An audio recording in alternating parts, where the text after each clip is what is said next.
So what is permafrost? Well, it's perennially frozen ground, which means it's ground that's been frozen for 2 or more consecutive years.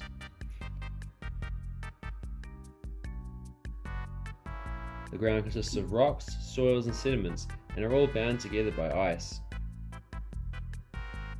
Permafrost consists of 2 layers, the frozen ground beneath and the active layer on top.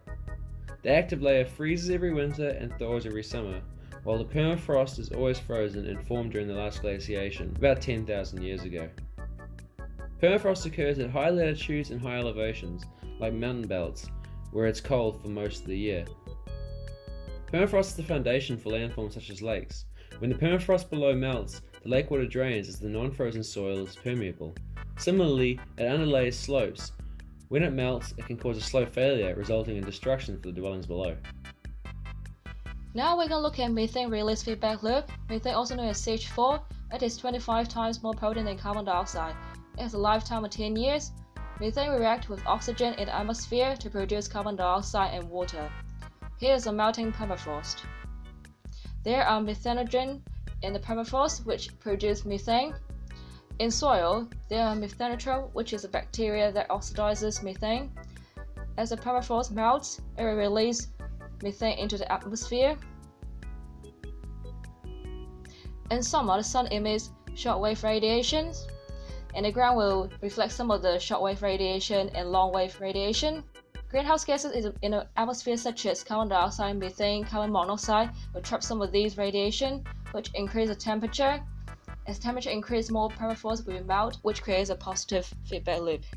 The extent to which permafrost thaw will potentially impact the Earth is still emerging, and scientific understanding is in development.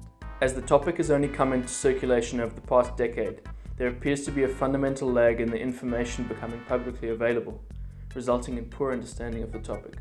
The media constantly produces large amounts of news coverage about other climate change issues, such as melting Arctic sea ice, while permafrost makes little headline news.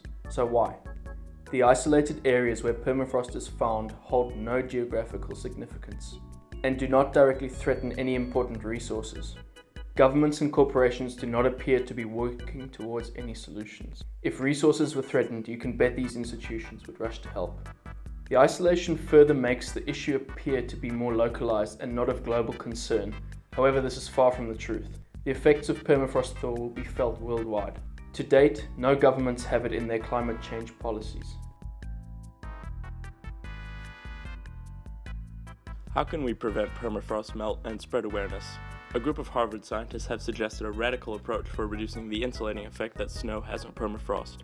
They propose using CRISPR-Cas9 gene editing to create an ex vitro embryo that would give rise to a mammoth hybrid that could live in permafrost regions.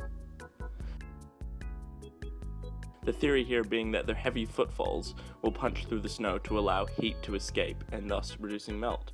Another approach revolves around methane oxidizing bacterium, which require a carbon source. As we know from earlier on, thawing permafrost produces methane. Just this year, researchers have isolated and cultured a microbe that grows on air, using methane as its carbon source. Globally, permafrost is poorly understood. For this reason, increased media content and coverage should be produced. We can't expect people living in temperate climates to know about something they have no connection with. The positive feedback cycle mentioned earlier has severe implications for our climate, and this issue desperately needs attention.